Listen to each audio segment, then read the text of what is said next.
हरि ओम। नमस्ते गणपतय। वक्रतुंड महाकाय कोटि सूर्य संप्रभम निर्विघ्नं कुरु मे देव सर्वकार्येषु सर्वदा। खर्वम स्थूल तनुम गजेन्द्र बदनम लंबोदरम सुंदरम प्रस्यन्दन्मदगंध लुब्ध मधुप व्यालुल गंडस्थलम दंताघात विदारितारिरुधिरैः सिंदूर शोभाकरम वंदे शैलसुतासुतं गणपतिं सिद्धिं प्रदं कामदम्। रोगान शेषान पहंसि तुष्टा रुष्टा तु कामान सकलान भीष्टान त्वामाश्रितानां न विपन्नराणां त्वामाश्रिता याश्रयतां प्रयान्ति। जय मां। आज हम आप लोगों के बीच में हस्त विज्ञान के ऊपर कुछ विचार करने जा रहे हैं। हस्त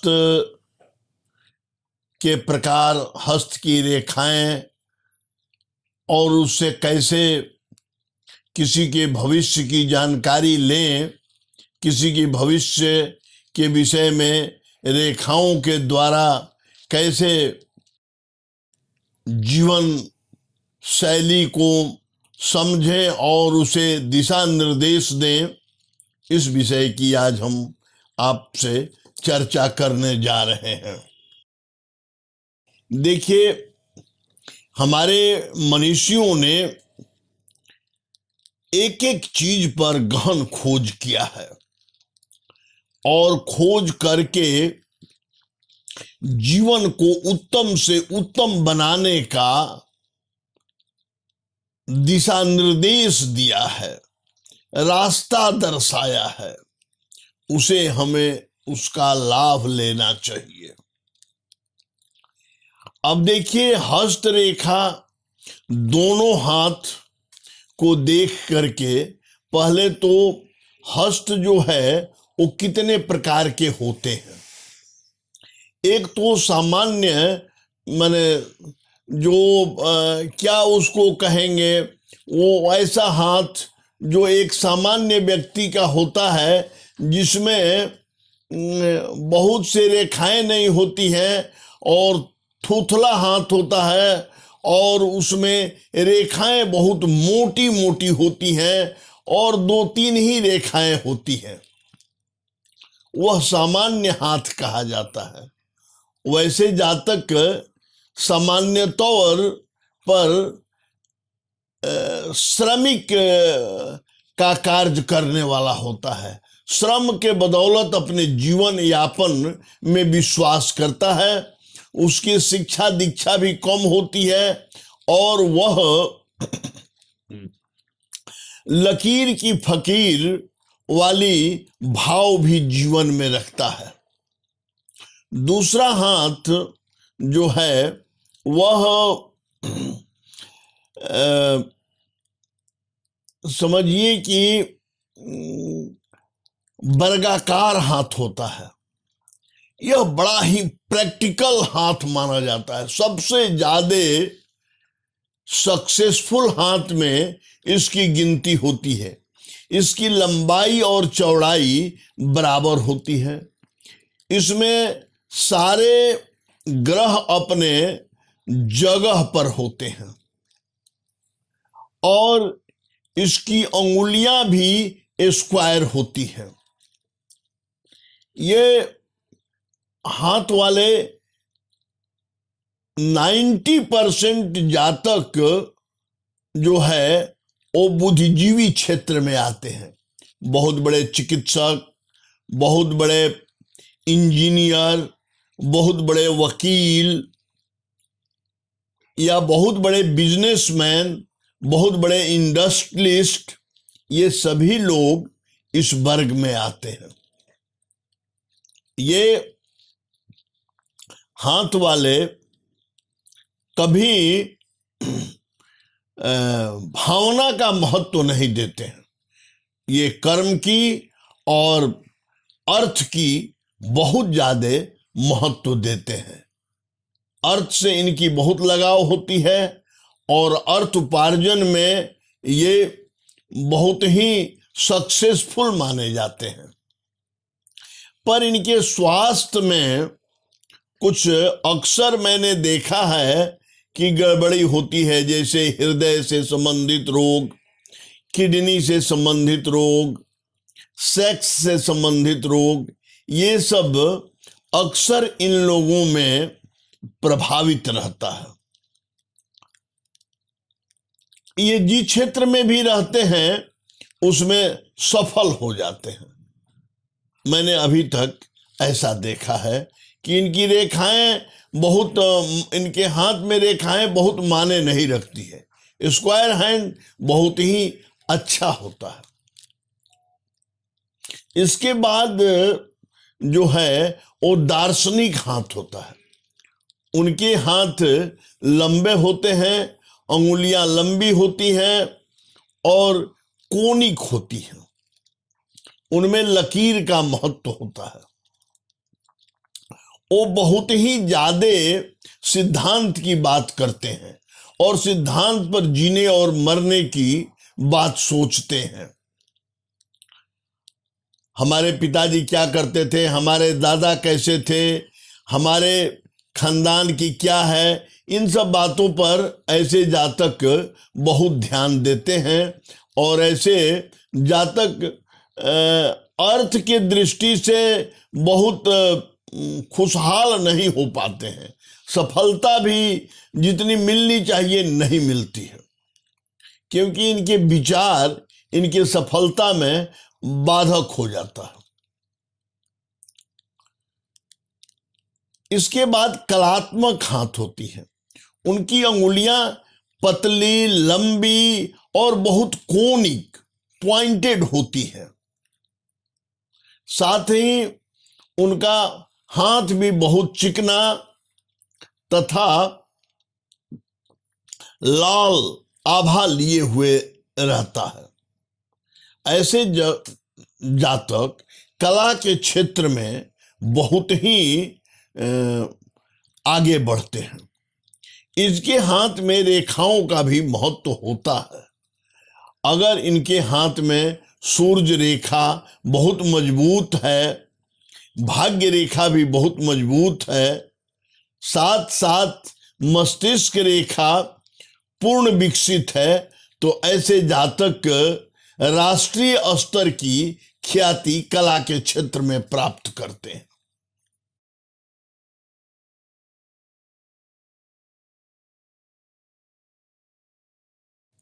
इसके बाद कर्मठ हाथ होता है, जो कर्म की प्रधानता देता है। उसमें हाथ स्क्वायर होता है लेकिन अंगुलियां स्क्वायर नहीं होती है और हाथ कठोर होता है।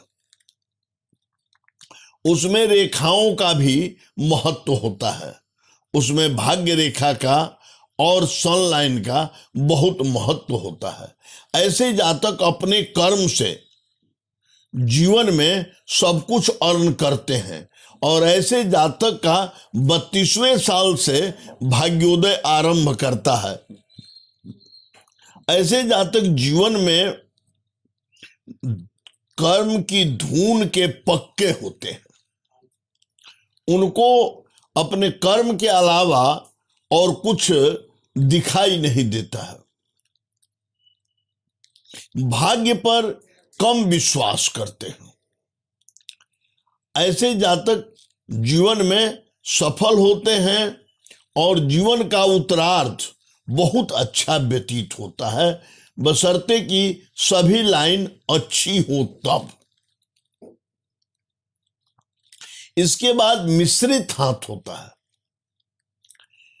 मिश्रित हाथ में अंगुली किसी तरह की, हाथ की तलहत्थी किसी तरह की और लकीर की कोई किसी से मिलान नहीं होता है अंगुलियां स्क्वायर है तो हाथ लंबा लिए हुए है, तो लकीरें कहीं से निकलकर कहीं मिल जा रही है।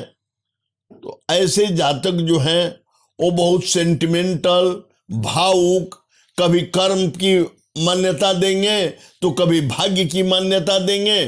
इनके विचार भी अलग अलग होते हैं।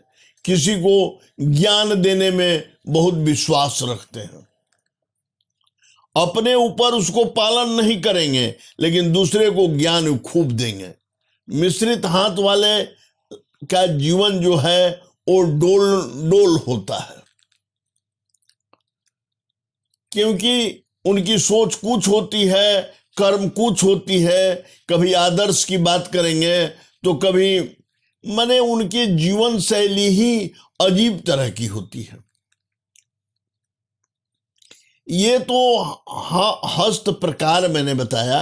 और हाथ में 4-5 लकीरें बहुत प्रमुख होती है।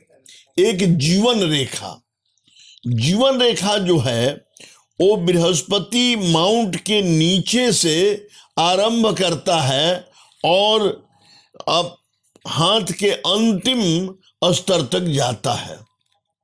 इसको जीवन रेखा, लाइफ लाइन कहते हैं। दूसरा हृदय रेखा। ये रेखा जो है वो कनिष्ठा अंगुली के नीचे से आरंभ करता है और ये तर्जनी अंगुली तक पहुंचता है। ये शुभ माना, इसको हृदय रेखा कहते हैं। इससे हृदय का विचार और हृदय की निश्चलता, हृदय की रोग, हृदय की बीमारी, हृदय से संबंधित जो भी बात है उसका विचार किया जाता है। इसके बाद मस्तिष्क रेखा होता है। इसका उद्गम जो है वो तर्जनी अंगुली के नीचे और ऊर्ध्वमंगल के अंत तक, यानी चंद्र पर्वत से ऊपर तक ये रेखा जाती है।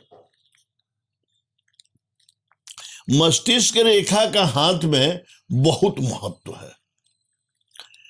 इससे ही किसी व्यक्ति के विकसित और अविकसित होने का विचार किया जाता है। वो बुद्धिजीवी क्षेत्र में है या सामान्य में है। इसके बाद भाग्य रेखा होती है, जिसका उद्गम मणिबंध से माना जाता है। लेकिन अब इसके कई प्रकार हैं। जैसे किसी हाथ में मणिबंध से निकला, किसी हाथ में जीवन रेखा से निकलता है, किसी हाथ में ये चंद्र पर्वत से निकलता है, किसी हाथ में इसका विकास जो है वो हृदय रेखा से होता है, किसी में ये मस्तिष्क रेखा से निकलता है। तो जिसके हाथ में जिस पर्वत या जिस रेखा से उद्गम होगा उस तरह का उसका जीवन यापन, जीवन शैली या भाग्य माना जाएगा। इसके बाद हस्त रेखा में सूर्य रेखा होता है, जो सूर्य के माउंट पर उसको देखा जाता है। हाथ के किसी भी भाग से कोई रेखा निकलकर अगर सूर्य के पर्वत पर आकर के समाप्त होता है तो वह सूर्य रेखा कहा जाता है, line of sun, sun line. ये व्यक्ति को जस, प्रतिष्ठा, प्रभुत्व, शक्ति, संपन्न, प्रशासनिक पद, आर्थिक स्थिति प्रदान करता है। जिसका जितना मजबूत होगा उसके हाथ में उतनी ही आर्थिक स्थिति मजबूत होगी और उसको उतना ही ज्यादा जीवन में सफलता प्राप्त होगा। इसके बाद जो है वो बुध रेखा होता है। बुध रेखा भी बहुत सफलता का द्योतक है, पर यह पेट से संबंधित बीमारी का भी कारक माना जाता है। खासकर बुद्धिजीवी क्षेत्र, वकालत, राजनीति आदि क्षेत्र में या व्यवसाय के क्षेत्र में, इंडस्ट्री के क्षेत्र में जीवन यापन करने वाले व्यक्ति के हाथ में बुध रेखा पाया जाता है। लेकिन इस बुध रेखा पर अगर आइलैंड, द्वीप बन जाता हो या क्रॉस होता हो तो उसका बुरा प्रभाव देखा गया है। किसी भी हाथ में के किसी भी पर्वत पर या किसी रेखा पर अगर आइलैंड पाया जाता है, द्वीप का चिन्ह होता है, तो वह बहुत बुरा प्रभाव दर्शाता है। जीवन में उसको उस उम्र में उसको फेस करना पड़ता है।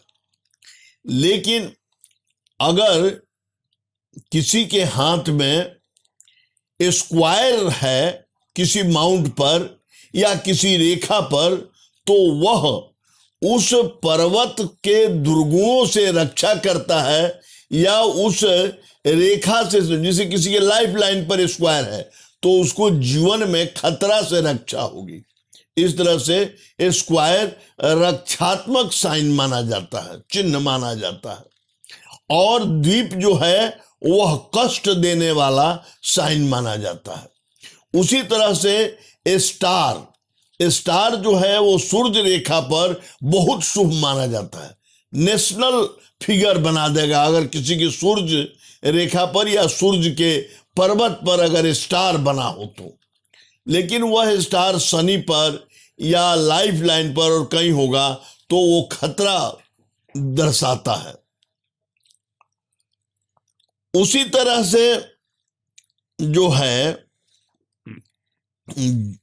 जीवन में अगर लाइफ लाइन से निकल करके लाइफ लाइन ही ब्रेन लाइन को क्रॉस करते हुए अगर बृहस्पति के माउंट पर चला जाता है तो ये एकदम आप निश्चित जान लीजिए कि वह उस व्यक्ति का दिमाग अपरिपक्व होता है। हमेशा वो शॉर्ट टेंशन में उग्र क्रोध तथा उसके मन में के कभी क्षणे तुष्टा कभी क्षणे रुष्टा वाली मनोवृत्ति में वो जीता है।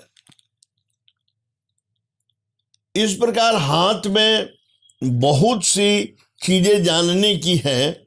जैसे तिल है, बहुत से लोग पूछता है तिल, काला तिल, तो काला तिल जो है वो जिस माउंट पर रहेगा उसका शुभ नहीं माना जाता है। लेकिन उसके विषय में भी है कि मुट्ठी के अंदर है या मुट्ठी के बाहर है। मुट्ठी बांधने पर अगर वो बाहर तिल है तो वो प्रभावहीन होता है, उसका कोई प्रभाव नहीं है। लेकिन मुट्ठी के अंदर तिल आने पर वो थोड़ा सा जिस रेखा पर या जिस पर्वत पर है उसके दुर्गुण को दर्शाता है। इस प्रकार हस्त रेखा के विषय में आपको मैंने बताया और अगले बार इसके विशेष सूक्ष्म रेखाओं पर मैं चर्चा करूंगा।